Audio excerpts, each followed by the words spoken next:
नमस्ते. सपकाळदाई रेसिपीजमध्ये तुमचं सर्वांचं खूप खूप स्वागत. तर चला, आज वाळवण रेसिपीजमध्ये आपण बटाट्याची चकली उपवासासाठी बनवणार आहोत. चकली आणि पापड्यासुद्धा थोड्याशा बनवणार आहोत. तर त्याच्यासाठी साहित्य आपल्याला लागणार आहे 2 किलो बटाटे आणि त्याच्यामध्ये आपण पावशर साबुदाणा घालणार आहोत आणि 7-8 हिरव्या मिरच्या आणि थोडंसं मीठ, एवढं साहित्य लागणार आहे आपल्याला. बघा, अशा मस्त चकल्या आपण बनवणार आहोत. तेलात टाकताच मस्त फुगतात आणि चवीला तर खूपच भारी लागतात. किंवा चकली जर नाही जमली तर असे बॉबीसुद्धा तुम्ही बनवू शकता किंवा सांडगेसुद्धा बनवू शकता. तर हे 2-4 प्रकार आहेत, ते कसे बनवायचे ते पाहू आपण आज. हे बघा, सांडगेसुद्धा मी बनवून घेतलेले. तर हे सांडगेसुद्धा खूप छान फुगतात आणि पापड्यासुद्धा थोड्याशा बनवून घेतलेल्या आहेत. एकाच पिठापासून 2-4 प्रकार बनवलेले आहेत मी आणि असे छान मस्त होतात बघा. तर त्याच्यासाठी मी 2 किलो बटाटा उकडून घेतलेला आहे, साबुदाणा घेतलेला आहे पावशर, 7-8 हिरव्या मिरच्या आणि थोडंसं मीठ घेतलेलं आहे.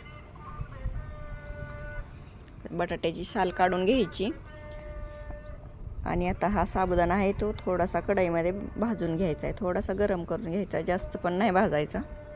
थोडासा फुलल्यासारखा झाला की गॅस बंद करून घ्यायचा आहे. तोपर्यंत आपण आता बटाट्याची साल काढून घेऊ. थंड झाल्यानंतर मिक्सरच्या भांड्यामध्ये घालून बारीक पावडर करायची ह्याची. छान, म्हणजे बटाट्यामध्ये घातल्यानंतर चकली करताना तुटत वगैरे नाही, त्याच्यामुळं घातलेलं आहे. तुम्ही ह्याच्याऐवजी भगरसुद्धा घालू शकता. बटाट्याची साल काढून घेतलेली, असा हाताने मॅश करून घ्यायचं किंवा किसणीने असा किसून घेतला बटाटा तरी चालेल. सर्व बटाटे असे किसून घेतलेले आहेत मी. छान मस्त मळून घ्यायचं आहे. नंतर किसल्यानंतर छान गोळा करून घ्यायचा ह्याचा. साबुदाणा थंड झालेला आहे. आता आपण ह्याची पावडर करून घेऊ. मिक्सरच्या भांड्यामध्ये बारीक असं पीठ करायचं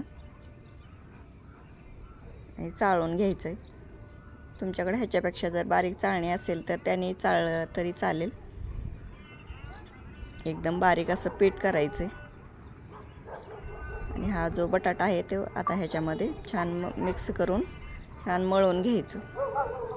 करायला एकदम सोपी या पद्धतीने एकदा तुम्ही चकली किंवा पापड्या करून बघा, खूप छान होतात आणि करायलासुद्धा काही अवघड नाही, एकदम साध्या सोप्या पद्धतीने होते.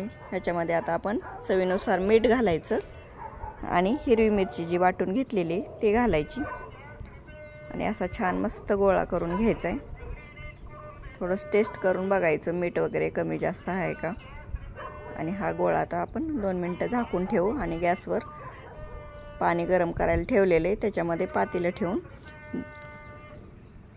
कुकरमध्ये ठेवायचं. कुकरमध्ये आपण वाफवून घेऊ. थोडंसं 2 शिट्ट्या करून घेऊ. तुम्ही जर एकदम बारीक चाळणीने चाळला असेल तर काही गरज नाही. चाळणी थोडीशी मोठी आहे त्याच्यामुळं ते पीठ थोडंसं मोठं झालं, त्याच्यामुळं मी वाफवून घेते. नाही वाफवलं तरीसुद्धा छान होतात चकल्या. 2 शिट्ट्या करून घेतलेल्या आहेत. आता हे काढून घेऊ आपण. छान मस्त झालेलं आहे बघा पीठ एकदम. 2च शिट्ट्या करून घेतलेल्या आहेत. आता परत हे पीठ असं छान मळून घ्यायचं आहे परत एकदा.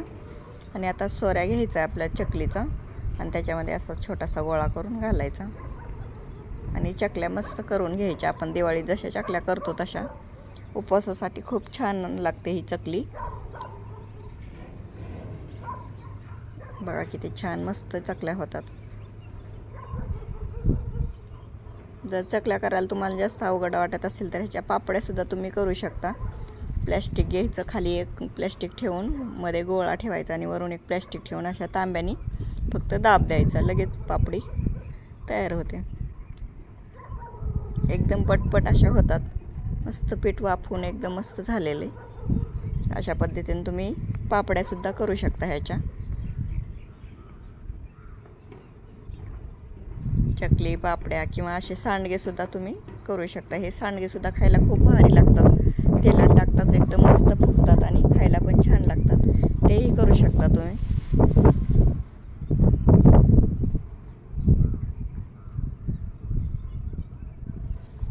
थोड्याशा चकल्या, थोड्या पापड्या आणि थोडेसे सांडगे करून दाखवलेले इथं. पापड्या जर समजा बाजूने थोड्याशा कडा हे झाल्या असल्या तर एकदम गोल जर करायच्या असल्या तर तुम्ही या पद्धतीने अगोदर तांब्याने दाबून घ्यायची आणि तांब्या पालथा घालून अशी गोल पापडी करायची. म्हणजे साईडच्या ज्या चिरा वगैरे गेलेल्या असतात त्या हे होतात, अशा एकदम मस्त गोल पापड्या होतात. पुरीसारख्या अशासुद्धा पापड्या तुम्ही करू शकता तांब्याने दाबून एकदम एकाच साईजच्या आणि अशा गोल. तर कसा वाटला व्हिडिओ? आवडला तर नक्की चॅनलला सबस्क्राईब करा, व्हिडिओला लाईक करा, शेअर करा आणि कमेंट करा. थोडंसं पीठ उरलेलं आहे त्याचे पण आता सांडगे करून घेते मी. असे लहान मोठे जसे तुम्हाला आवडतील तसे तुम्ही करू शकता. या पद्धतीने एकदा तुम्ही करून बघा चकली किंवा पापड्या. आणि बॉबीसुद्धा तुम्ही करू शकता. जी सोऱ्यामध्ये आपली बॉबीची प्लेट असते ती टाकायची आणि त्याने बॉबीसुद्धा करू शकता अशी. ती पण खूप छान लागते. ते पण थोडीशी केलेली आहे मी.